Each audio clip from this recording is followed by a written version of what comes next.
Coach, the energy out there felt different. What changed for the team today? It was the new game day scratchers from the California lottery. Players, everything. Those games sent the team's energy through the roof. Are you saying it was the off-field play that made the difference on the field? Hey, a little play makes your day, and today, it made the game. That's all for now.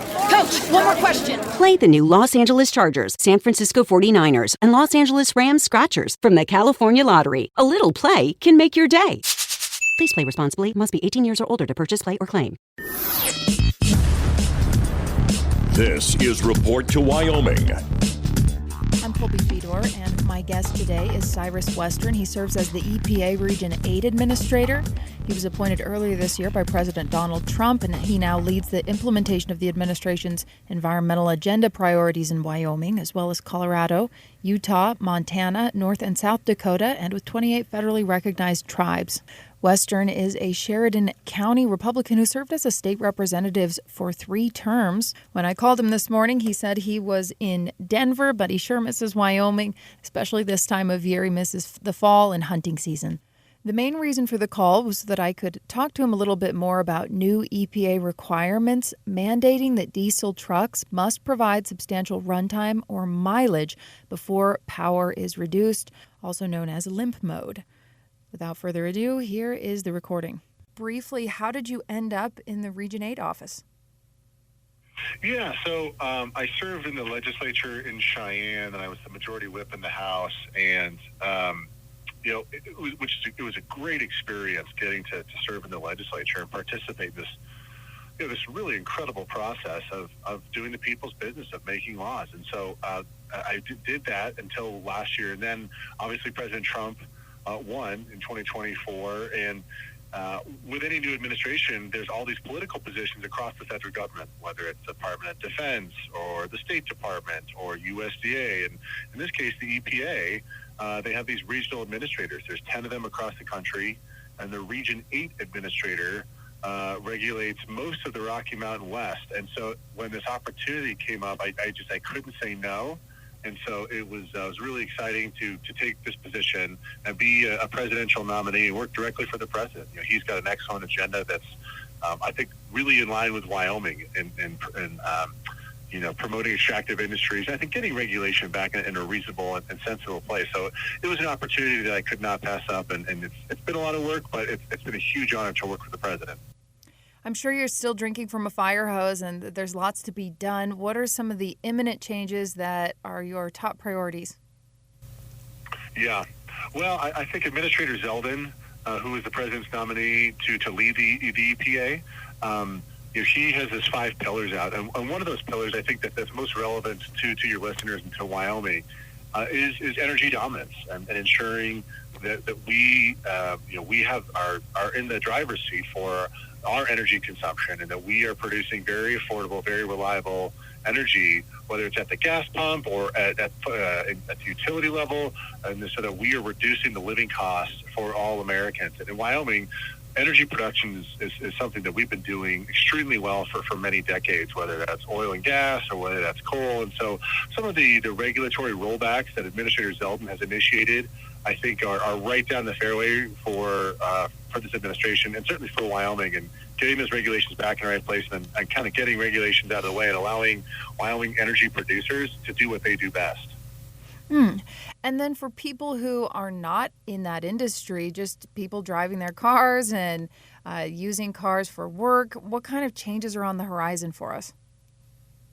Yeah, and one thing that Administrator Zeldin has really emphasized is his first pillar, which is human health and the environment, ensuring that every American has access to clean air, clean land, and clean water. And so we are continuing to do our statutory work, the supreme laws of the land, whether it's the Clean Water Act or the Safe Drinking Water Act. These really important pieces of legislation, we continue to do our jobs, do what the law requires us to do, and ensure that we are serving the American public.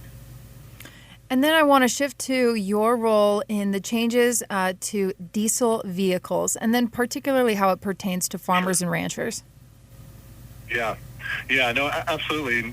If it's okay, I'd like to give a little bit of background information, kind of set the stage of how we got here and what was the problem that a lot of folks in ag were having. Oh, absolutely. Yeah, under Obama's first term, the EPA initiated some of these regulations that required some of these vehicle makers. So whether it's Ford or GM or Caterpillar or John Deere or any of anybody that was making products with a diesel engine to adhere to these new emission standards. And so, and that all sounds good, right? We want cleaner air, we want less emissions. Those are generally speaking, those are good things. And so, unfortunately, it was having some negative impacts. And so, what it was doing was these exhaust gas recycle systems that these manufacturers are having to put in these diesel engines. They were having some of these issues with this DEF fluid, this diesel exhaust fluid. And so, the diesel exhaust fluid basically forced these exhaust systems to recycle that gas and to burn it again, to burn it cleaner. Again, in theory, that sounds great. The unfortunate thing is that these DEF systems, if they are not running properly, or if the computers that control these diesel engines, get a kind of a false positive on these systems, they can shut the system down or make it go with what's called limp mode. So, for example, if you're driving, your Dodge Cummins down the road, and there's an issue with the DEF system, it will force the engine into limp mode, meaning it'll slow you down to about 5, maybe 10 miles an hour. And so, in Wyoming, look, if you're out in the interstate or if you're working in oil and gas and you work out on these rigs out in the middle of nowhere, it can be a real problem, right? Where it can be 40, 50 miles. And so it's not just a huge inconvenience, but it can also be a safety issue as well. One of the issues that was happening across the country was some of these fire engines. When they have to respond to a fire, and if it goes into limp mode because there's a sensor that's not working properly or some other issue, these fire trucks can go into limp mode, and it really slows down their response time to these emergencies. And in the case of agriculture, there's a similar issue as well, where if if it's the middle of harvest season or it's haying season, and you're out there in your swather or in your baler, and all of a sudden you go into limp mode because it ran a faulty sensor. It can be, sometimes it can even be days before you can get these things fixed and back up and running. And as you're well aware, when you are in harvest season or if it's haying season, time is money. And if you have a piece of equipment that can go down for hours or days, that can have a really big financial impact on you. And so that was the problem that we were facing for a long time. And I think Administrator Zeldin took decisive steps to I think, put things in at least a step in the right direction. And so what he did, and in working with these big manufacturers, again, John Deere or Massey Ferguson or GM or Ford, is basically saying that you can't just automatically shut down these engines or force them into limp mode. That you have to give 36 hours was the updated number before forcing these engines into limp mode, which longer would be great, but I think that's a good solid number to give folks that break or that reprieve so they can get something fixed quickly and get that equipment back into service. So the good news is that the folks who have these equipment is going to get a lot more time to get these things fixed before you have to take them offline.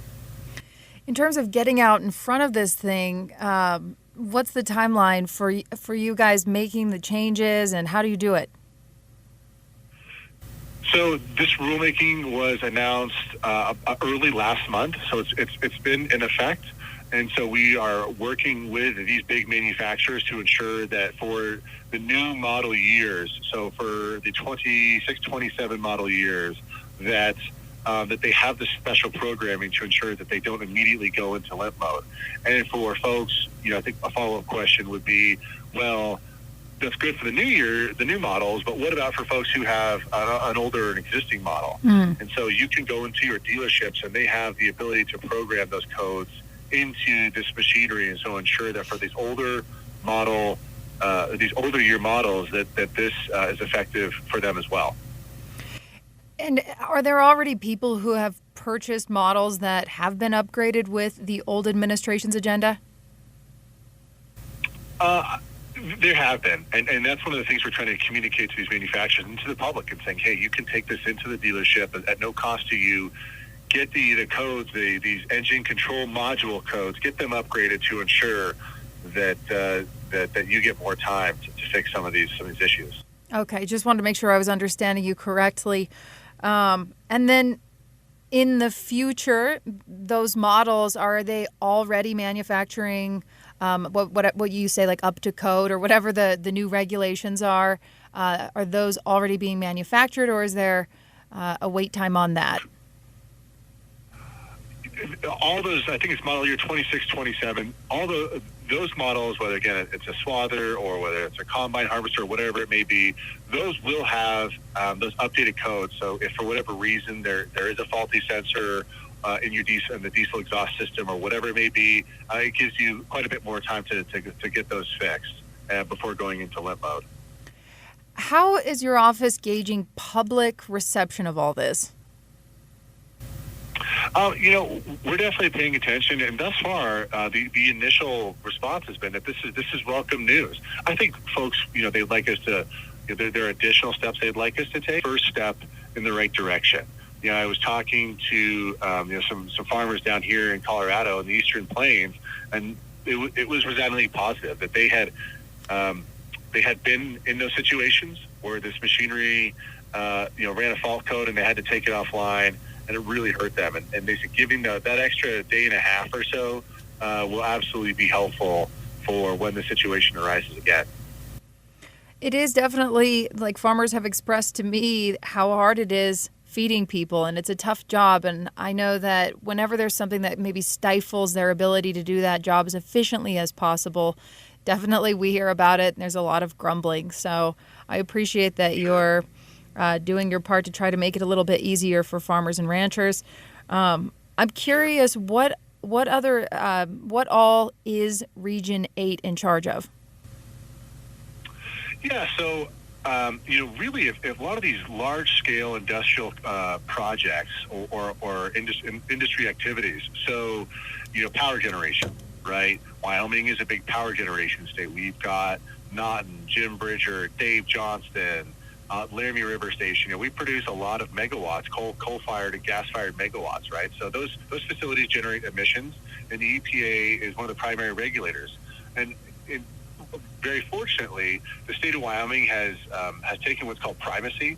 So it basically says the state can say, okay, Washington, D.C., okay, EPA, you're technically the primary regulator of these air emissions. However, if we hire the right technical staff and the right experts, and we have them on our staff, we want to be the primary regulator. And so these are agreements that the state of Wyoming, that the EPA has engaged with the state of Wyoming, allowing them to be the primary regulator of some of these mediums. And I think there's a lot of credit due to Cheyenne and to the Department of Environmental Quality. They've got really good staff, and they've done a really good job being the primary regulator, because it's in line with something that Administrator Zeldin has called cooperative federalism, basically just saying to the states, hey, we're not going to be the big bad EPA where we thump our chest and tell you how it's going to be. We want to have a much more collaborative relationship where we have a conversation about, hey, how can we help you? How can we empower you to be the primary regulator? Because something that Administrator Zeldin has emphasized many times is, Montana knows Montana best, Utah knows Utah best, and Wyoming knows Wyoming best. So we want Wyoming regulators to be in the driver's seat when it comes to regulating air, land, and water in the state of Wyoming. Very good. Okay, I don't have any other questions. Is there anything else you wanted to talk about in the next couple of minutes? No, I'd say those are the big ones. Obviously, as things continue to come up, Administrator Zeldin and President Trump are continuing to pursue that deregulatory agenda. That I think which is what I think voters really wanted, and that was the message they sent at the ballot box last November. So we are continuing to pursue deregulatory actions. I think that will be genuinely good for the Rocky Mountain West and for Wyoming specifically. So as those unfold and as they happen, I will be sure to reach out to you. This has been Report to Wyoming, presented in the public interest by Town Square Media. Lowe's knows how to get you ready for holiday hosting with up to 35% off select home decor. And get up to 35% off select major appliances. Plus, members get free delivery, haul-away, basic installation, parts, and a 2-year Lowe's protection plan when you spend $2,500 or more on select LG major appliances. Valid through 10/1. Member offer excludes Massachusetts, Maryland, Wisconsin, New Jersey, and Florida. Installed by independent contractors. Exclusions apply. See Lowe's.com for more details. Coach, the energy out there felt different. What changed for the team today? It was the new game day scratchers from the California lottery. Players everything. Those games sent the team's energy through the roof. Are you saying it was the off-field play that made the difference on the field? Hey, a little play makes your day, and today, it made the game. That's all for now. Coach, one more question. Play the new Los Angeles Chargers, San Francisco 49ers, and Los Angeles Rams Scratchers from the California Lottery. A little play can make your day. Please play responsibly. Must be 18 years or older to purchase, play, or claim.